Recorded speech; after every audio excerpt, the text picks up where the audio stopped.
Hi guys, my name is Crystalyn Wolf and today I'll be talking about creating a positive learning environment in your classrooms.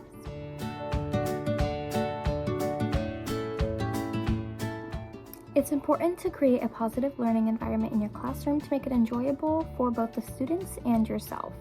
No one wants to spend 8 hours a day in a negative environment, so it's important to make everybody feel safe and comfortable in the classroom. There are 4 methods that you can use to create a positive learning environment. First is classroom management. Second is preventing classroom management problems. Third is pacing and structuring the lessons and activities. And fourth, and finally, is responding to misbehavior in the classroom. We're going to talk about each of these methods in depth today.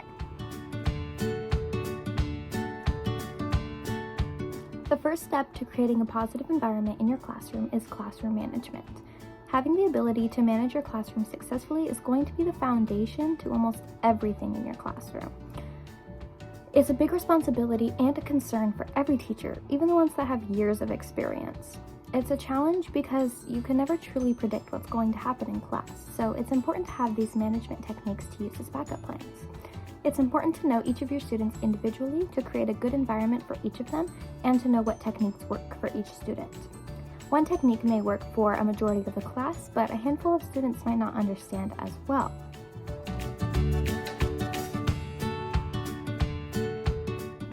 The easiest way to handle problems with classroom management is to prevent the possibility of them happening in the first place. You can do this a few different ways. First, arranging your classroom space in a way that promotes focus and learning is important for this. Using a seating chart that organizes the students in a way that will limit distractions is a method that has been shown to be successful in previous classrooms, such as the ones that I've been in my elementary classes. Second has to do with the walls in your classroom and decorating them. It's important to decorate with displays that promote learning and enforce the classroom rules. However, having too many displays can be distracting. Third, at the beginning of the school year, you'll want to establish the rules and daily procedures and routines that you'll use throughout the year. This is going to be important for setting expectations for your students and enforcing them throughout the entire school year.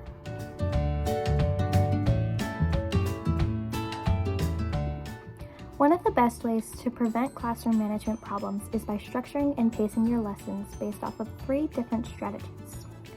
The first strategy is you'll want to select tasks and activities that are at an appropriate level of difficulty for your students' abilities. You don't want to give your students tasks that are too easy because you could risk them becoming bored with them. But you don't want to give them tasks that are too hard because it could frustrate them for not understanding.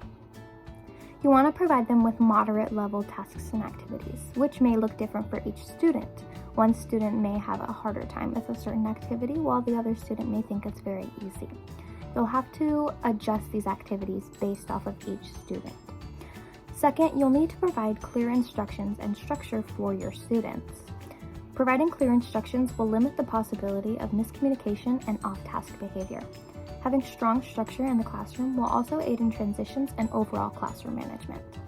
Finally, it's important to keep the activities fun and interesting in order to keep your class engaged with what you're doing.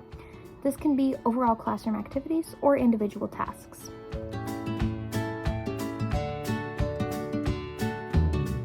So far, we've discussed the methods to preventing off-task or inappropriate behavior in a classroom. While these methods are often successful, there are still instances where misbehavior can sneak through the cracks. There are many different methods that you can use as a teacher to respond to misbehavior. You'll want to select the method based off of the behavior that's being presented and the student presenting the behavior. Each student will be different, so it's important to know what will work for each one.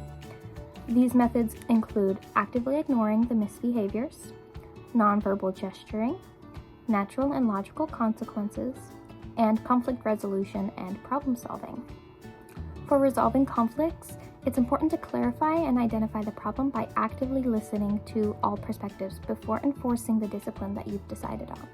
You can also negotiate a solution with the student or students that would prevent the misbehavior from reoccurring. Thank you so much for watching my video about creating a positive environment in a classroom. I hope you have a great rest of your day.